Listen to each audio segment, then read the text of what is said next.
Ernie Johnson won the award and gave the Sports Emmy to Stuart Scott's daughters. But then we've come to expect things like that from Ernie Johnson, NBA on TNT, and Ernie kind enough to join us. You know what? You kept the emotions in check there, Ernie. I was surprised. I couldn't do it, but you did it. Well, it was, as my wife likes to say, just doing the next right thing, I think. It was just, I never expected Dan to, and then you and I have both been to these enough times, to hear Bob Costa's name, called, and we always look forward to this time of year to hear another Bob speech. And so I did not expect to hear my name called at all, and I fully expected that Stewart's would be. And so when it wasn't, I just, his daughters were there, and the bunch of ESPN anchors who had worked with him had given him a tribute earlier in the night. It was just the thing to do. You went through your own battle. Did you ever talk to Stewart about his battle with cancer? Yeah, we would swap texts a lot, and it would be sometime when I'd see him on the air, and I'd just shoot him something and said, "Man, it's good for the soul. See you working and looking good." And then there were times where he wouldn't be on, and I would just reach out and we'd swap text, and because he reached out to me when I was going through it back in '06, before he ever had to tackle it. So yeah, it was that kind of a relationship, and we'd see each other at the All-Star game and catch up. He's always talking about his daughters, and to me that's what always is fun about that night is just seeing guys that you don't get a chance to see very much and talking about everything but TV and everything but sports, and just to touch base and see how life is. And so, yeah, it was, my message to Stu was the same somebody gave me when I was going through it, and I passed it on to Sager, and I passed it on to a lot of people, is that you may have cancer, but it doesn't have you. And so you just don't let it dominate, and don't let it think that it's winning. And you just carry on. How bad was it for you? How bad was it for me when I had non-Hodgkin's? Yeah. Goes in different, when you're first diagnosed, it's really scary because you don't know, all they know is this is cancer, this is what we think it is, and now we have to determine where else it is and if it's spread and if it is indeed what we think it is. And so, that first week or so, the most surreal thing, Dan, was sitting in the the financial office at the Winship Cancer Center at Emory University, and with your wife, and then we're sitting there and they're going through, here's the protocol and here's what you're going to be looking at. And it's like, I can't believe we're sitting here.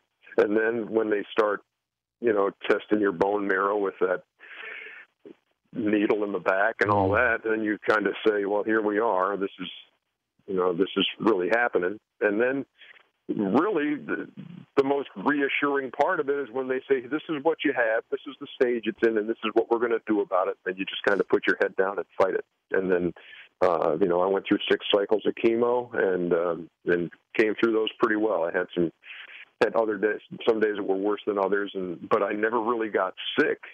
And I was just able to keep on doing, you just go, it's like I remember the first day I had chemo, I woke up the next day and I said, well, I'm not sick right now. And here's the next day, and here's the next day, and here's the next day. And that's kind of how you go through that time in your life. He's Ernie Johnson, NBA on TNT, won the Sports Emmy last night, joining us, Dan Patrick Show.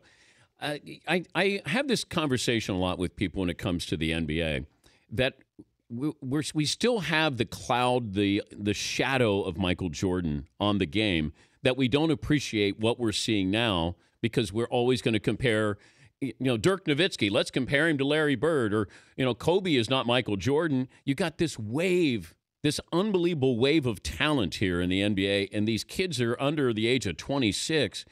Why aren't why don't we embrace them? It's almost like we're afraid to embrace them because we fell in love, 15, 20, 25 years ago with certain players.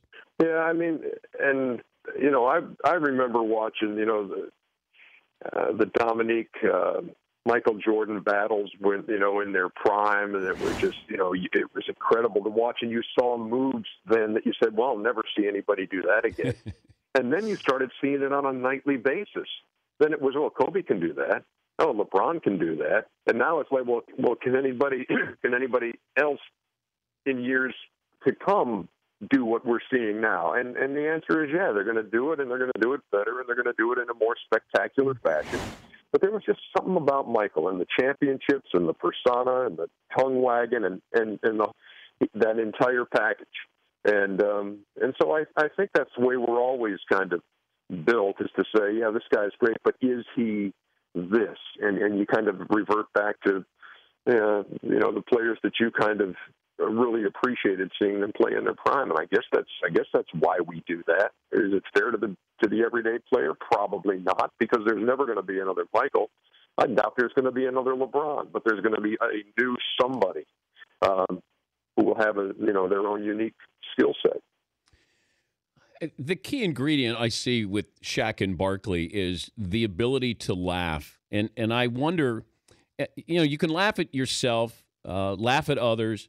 I wonder if Michael Jordan could be an analyst. Would he be capable of doing that? I don't know.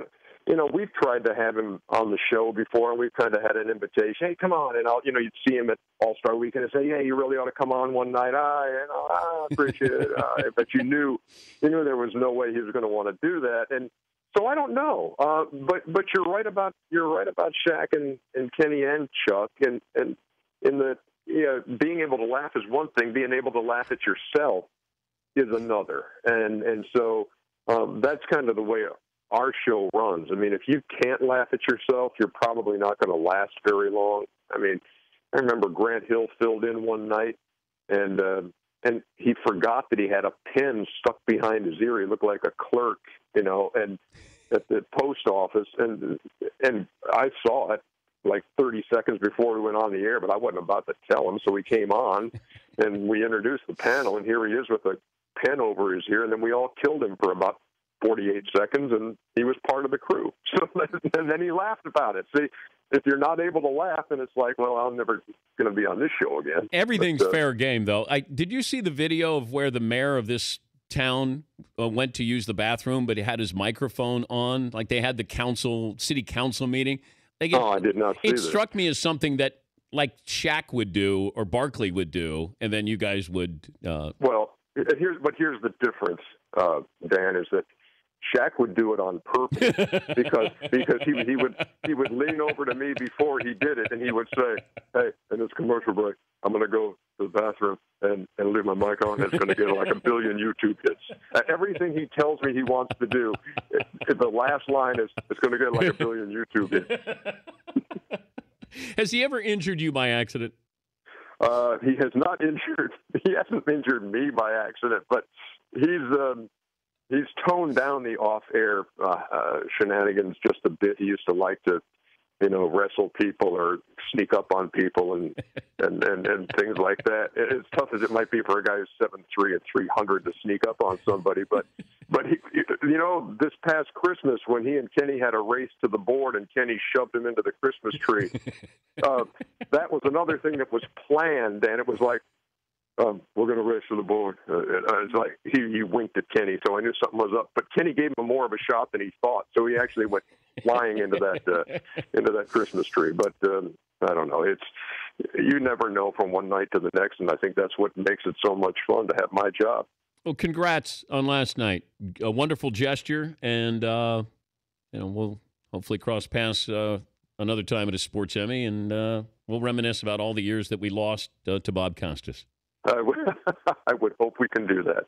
It's great talking to you, Dan. Thanks for having me on. Thanks, Ern. That's Ernie Johnson, NBA on TNT.